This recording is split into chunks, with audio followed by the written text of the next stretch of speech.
Okay, hello everyone. Welcome to GenesisLive. This is Chiranjeev, and I'll be handling your verbal ability section throughout this training program we'll be having over the next few weeks. The a few things about this training we are going to conduct over the next few days is the first question you might be asking is why do we need campus recruitment training? Well, to answer that, I guess it's not a very simple question, but many of the things you've been doing in college, like all through your course materials and everything, when it comes to a real life situation like getting a job or anything, even beyond that, uh, just maintaining your studies and going through your books is just not enough. Uh, what many places and companies, when they recruit, when they are looking for people to work for them, good people to work for them, is people who have more rounded skills and more developed personality, and which means all your communication skills, your interpersonal skills, and your social skills, everything comes into the picture. They look for people with certain attitude and who would be able to work in a team and so on. Lots of things going on. Now, the question is why online mode, the online mode of training, as these webinars would go on.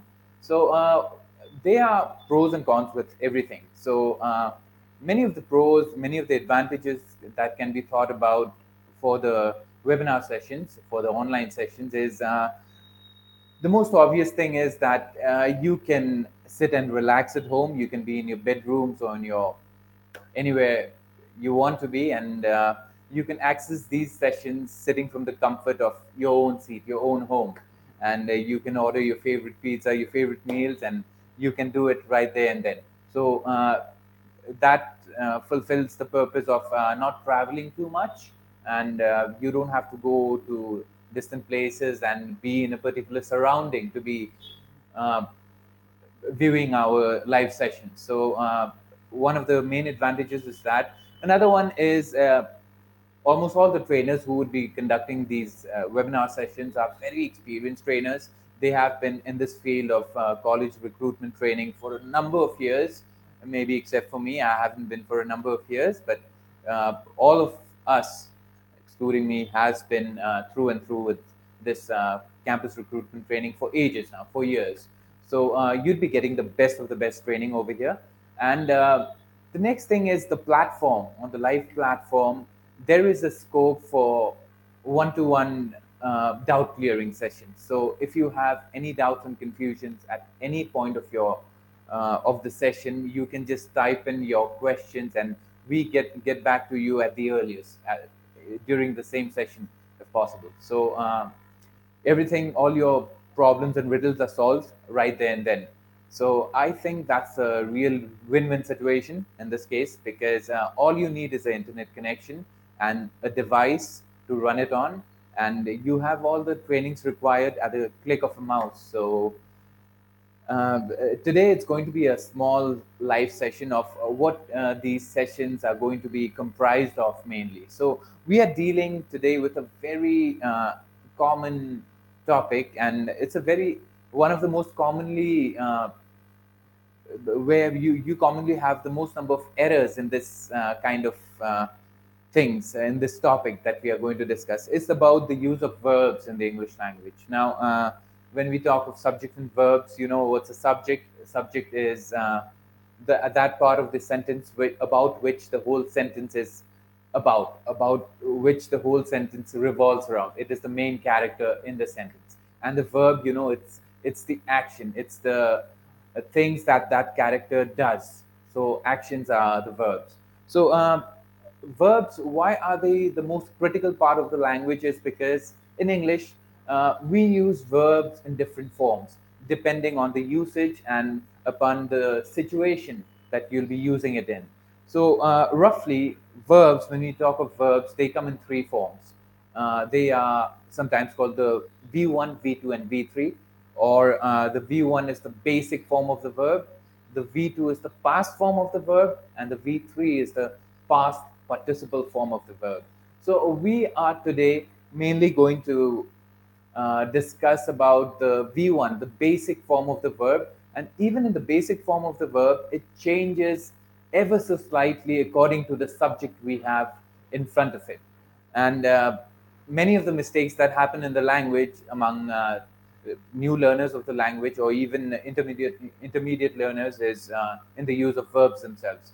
So if you can solve this problem right at the base itself, and you can you know cover all your bases, and you have a solid footing, a solid foundation for that. So coming to the use of verbs in the English language, uh, I said the basic form of the verb, which is the V1 form of the verb. Let's take an example of a verb. Let's say sit is a verb over here. And let's take a subject. We say Rama sit. Sit is the subject, and say sit on the first row. This is an example sentence we have. Rama sat on the first row. Now, looking at this sentence, there is a glaring basic error which is happening over here, which is in the use of the verb. If you see, Rama sat doesn't sound quite right because we need an S after the verb over here. So an S drops down from the skies and sits right after sits over here. So Rama sits on the first row. So one of the rules of using verbs with the subject is, if it's a singular subject, we use an S after the verb if it is in the present simple tense. That is very important to remember. If it's in the present simple tense. So we use on our lesson of tenses, where we'll be describing a lot of these kind of tenses. In the present simple tense, we talk of things that happen every day, our habits and routines and universal facts. So the sun shines in the sky, the moon rises at night, and the cows eat grass, and so on. All these universal facts, they are expressed in the simple present tense. So when any sentence is in the simple present tense and the subject is a singular subject like Rama, Rama is the name of a person. So he is a pronoun that can replace Rama. He sits on the first row. So anytime it's a singular subject, in the case of a simple present tense, we need an S after the verb over here. Now, let's try to change this subject a little bit, and we go Rama and say Krishna. Rama and Krishna sits on the first row. So, there is a slight, it doesn't sound quite right when you say this, because Rama and Krishna in this case becomes a plural subject, because two of them are coming together, and the pronoun which replaces the two of them would be they. So, in case we have a plural pronoun, a plural subject, the S drops out from the verb, and it is simply sit. So Rama and Krishna sit on the first row, or we can say they sit on the first row. So a very important concept to remember is the third person singular. So we have the first person, the second person, and the third person, both in singular forms and in plural forms. So when I say the first person, it means the person who's talking. So I, in this case, is the first person, I. And when it's a plural, we say we. We are talking. The second person is the one you are directly talking to. I am talking to you. In case of singulars, and even when it's plural, we still use you. I'm talking to you might be all of you together. You, in both the cases. Third person singulars is the person we are talking about. So I am talking to you about some other person. We say he, third person, he or she in the case of a female. And if it is genderless, or we are not sure of the gender, we say it, like a baby. It is crying, we say. The third person plural would be they. So the rule of the verb adding an S or no S, when you have the singular forms he, she, and it, the third person singular. Only then we'll be using an S in case the sentence is in the simple present tense. Okay, and it doesn't happen in case of negative sentence. So we can say Rama doesn't sit on the first row. If we make it negative, then we don't need the S after that. But if it's a positive sentence, an affirmative sentence, we need to put an S after this. And there is a question of compound subjects over here, and we'll get to that in a while. So let's take the first subject we have over here. I hope the board is visible. I'm going to start writing on the other side over here, and we'll have the same sentence here, and we'll take different subjects. For example, we will get in Rama uh, and his friends. Rama and his friends, what do? They sit on the first row. Okay. Now, the subject over here is a combination subject. We call it uh, a compound subject because it is comprised of two elements. One is in the singular form, Rama, and the other is in the plural form, his friends, host of them. So it's a plural term, his friends. So the subject, the verb which follows this compound subject is sit. Now, we have to be very careful in the case of these kind of subjects, compound subjects. This is where many people make mistakes. There's a lot of confusion about this topic of compound subjects and the use of verbs. So, one very important rule about this is the verb takes the form of the subject which is closest to it. So the subject which is closest to it is his friends.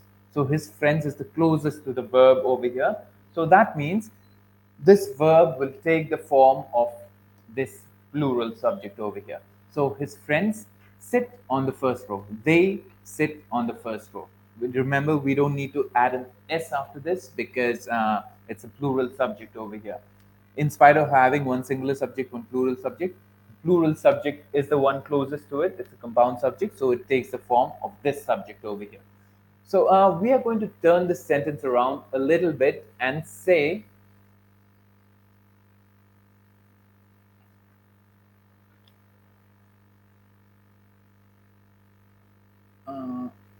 Rama, instead of and, we are going or his friends instead of this. Now, over here, it is still a plural subject in spite of having or over here. Now, let's take our first example. Instead of his friends, let's have Krishna over here. Krishna. Now we saw in the first time when we had the first example, I said Rama and Krishna sit on the first row. It was because Rama and Krishna, both of them together, they made it a plural subject. We can replace Rama and Krishna with a they. So they sit on the first row. But in this case, when your conjunction is instead of and, we are using or. So or makes it singular again because it is a choice between Rama or Krishna, this or that, not both of them together. So Rama or Krishna sit instead of sit, it's singular. That is why we will be using S after the main verb over here. So Rama or Krishna sits on the first row. If it was and, Rama and Krishna sit on the first row. No S over here. So moving to the compound subjects, we have the compound subjects over here. I told you Rama and his friends sit on the first row. Let's have compound subject Rama or his friends. So over here, we're using the conjunction or, which means either this or that, this. So one of them is a singular subject, the other one is a plural subject. And we are not combining both of them with and, it is or. So either this or that. In spite of using the conjunction or, his friends remain plural. So sits is wrong over here. We just strike out the S and make it sit. Rama or his friends sit on the first row. because sit happens to be closest to the verb, to the subject, his friends, which is uh, plural in this case. Now let's try shifting the subjects, and we'll get one of them first and the other one second. So we are going to say his friends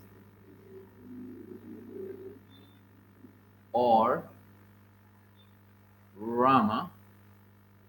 We just twisted the subject the other way. So we go his friends or Rama sit on the first row. Now over here, the subject, the part of the subject which is closest to the verb is Rama, which is a singular noun.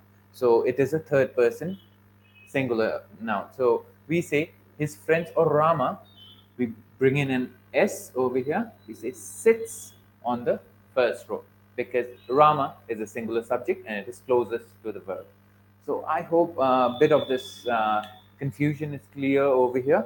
And regarding the question of putting S's and some words take an S, some of them take ES, VES, IES, and so on.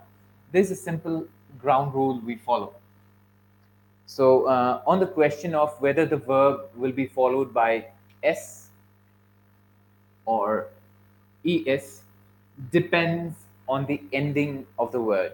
So in case the word ends in S, word ends in O, word ends with, say, X, CH, SH, any of these endings in words, it takes in an ES.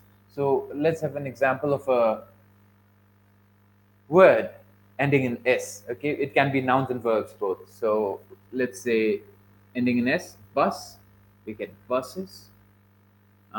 Ending in O, let's say do becomes ES, does, or go becomes goes. X, let's say box, we say boxes. CH ending in, we say batch, batches. We say brush, brushes. So for any of the words which ends in these endings, S, X, O, CH, SH, it always adds an ES instead of only S over here. And same is the case with any verbs that you might be using. If it has any of these endings, it will take an ES instead of S.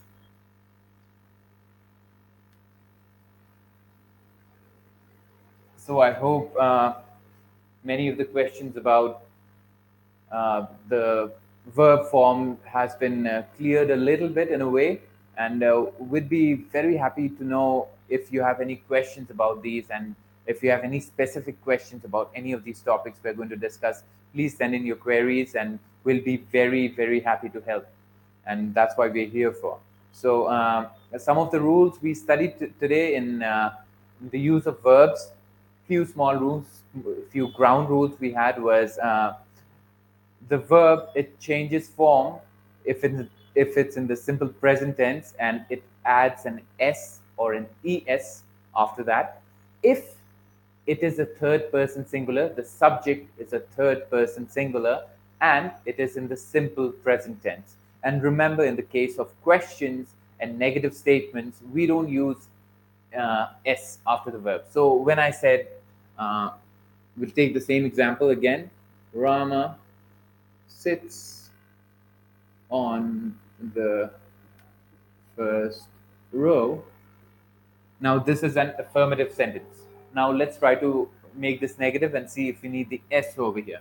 So, the negative sentence would read Rama does, doesn't. We say does not. We squash it together and make it doesn't. Doesn't. We don't need the S after the sits. So, Rama doesn't sit on the first row. So in a negative sentence, the S is already been taken over by the helping verb, which is do. It becomes does. Does not sit on the first row. So no S required for your main verb over here. In the case, if this is a question, we can ask, does